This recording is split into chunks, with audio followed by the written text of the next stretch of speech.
নমস্কার। আজকে আমরা জানবো গ্লুকোকর্টিকয়েড সম্বন্ধে। গ্লুকোকর্টিকয়েড মানে যেগুলি আমরা ওষুধ হিসেবে ব্যবহার করি, সেই গ্লুকোকর্টিকয়েড বা স্টেরয়েড সম্বন্ধে। গ্লুকোকর্টিকয়েড যে কোনো ধরনের ইনফ্লেমেশন বা প্রদাহ কমাতে ব্যবহার করা হয়।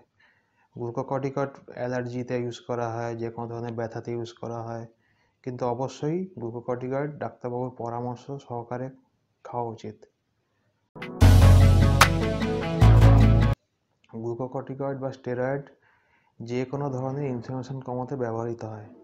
সেই জন্য গ্লুকোকর্টিকয়েড আমরা ইউজ করি অ্যালার্জিতে, যে কোনো ধরনের ইনফ্লেমেটরি আর্থ্রাইটিস, ব্যথার জন্য ইউজ করি আমরা, শ্বাসকষ্ট, হাঁপানি, এই সমস্ত রোগে গ্লুকোকর্টিকয়েড ইউজ করা হয়।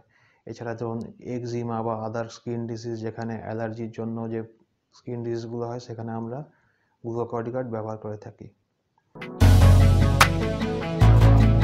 এবার আসি গ্লুকোকর্টিকয়েডের পার্শ্ব প্রতিক্রিয়া।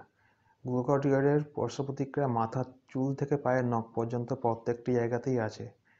এবার প্রধানত যে প্রবলেমগুলি হয়, গ্লুকোকর্টিকয়েড যদি আপনি দীর্ঘদিন ব্যবহার করেন বা খুব বেশি ডোজে ব্যবহার করেন, সেক্ষেত্রে যেটা হতে পারে, আপনার মুখ ফুলে যাবে, মুখে গোঁফ দাড়ির মতো বেরোতে পারে মেয়েদের মুখে, মাথার চুল উঠে যেতে পারে, মুখে ঘা হবে, পেটে গ্যাস্ট্রাইটিস, আলসার এইগুলি হতে পারে, পা ফুলে যাওয়া, শরীরের হাড় ক্ষয় হয়ে যাওয়া, এইগুলি খুব কমন জিনিস।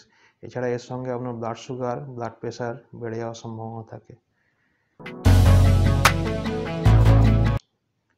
এবার আসি গ্লুকোকর্টিকয়েড আমরা ব্যথাতে কোথায় ইউজ করে থাকি।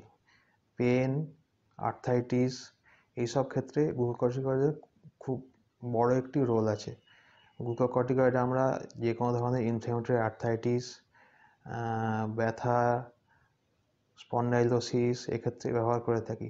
তবে প্রধানত ব্যবহার করা হয় ইনফ্লেমেটরি আর্থ্রাইটিসের ক্ষেত্রে, যেমন ধরুন গাউট, রিউমাটয়েড আর্থ্রাইটিস, এগুলোতে আমরা গ্লুকোকর্টিকয়েড ব্যবহার করে থাকি। কিন্তু গ্লুকোকর্টিকয়েড শুধুমাত্র সাময়িকভাবে আপনার ব্যথা কমাতে সাহায্য করে। গ্লুকোকর্টিকয়েড কিন্তু রোগের মেন ওষুধ নয়। আমরা বাতের জন্য যে ওষুধ ব্যবহার করে থাকি, যেমন ধরুন গাউট বা রিউমাটয়েড আর্থ্রাইটিসের যে ওষুধগুলি ব্যবহার করে থাকি, তার অ্যাকশন শুরু হতে কিছুটা সময় লাগে। যার যতক্ষণে পর্যন্ত আপনার যে ব্যথাটি হবে, সেই সময়ের জন্য সেটি কমানোর জন্য আমরা গ্লুকোকর্টিকয়েড মাঝে মধ্যে ব্যবহার করে থাকি। গ্লুকোকর্টিকয়েড কিন্তু বাত কমানোর জন্য মেন ওষুধ নয়। এটি শুধুমাত্র অ্যাজ এ ব্রিজ থেরাপি আমরা ইউজ করি, যাতে সাময়িকভাবে আপনার ব্যথাটি কম থাকে, এবং মেন যে ড্রাগ, সেই ড্রাগ যখন তার অ্যাকশন শুরু করবে, ততক্ষণ যেন আপনি পেন ফ্রি পিরিয়ডে মোটামুটি থাকতে পারেন। আর অবশ্যই মাথায় রাখবেন, গ্লুকোকর্টিকয়েড কিন্তু ডাক্তারবাবুর পরামর্শ ছাড়া নিজেরা কখনোই দোকান থেকে কিনে খাবেন না।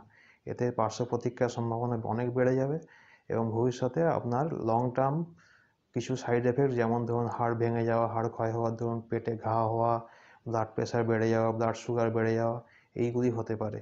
কাজে অবশ্যই গ্লুকোকর্টিকয়েড ডাক্তারবাবুর পরামর্শ সহকারে খাইবে।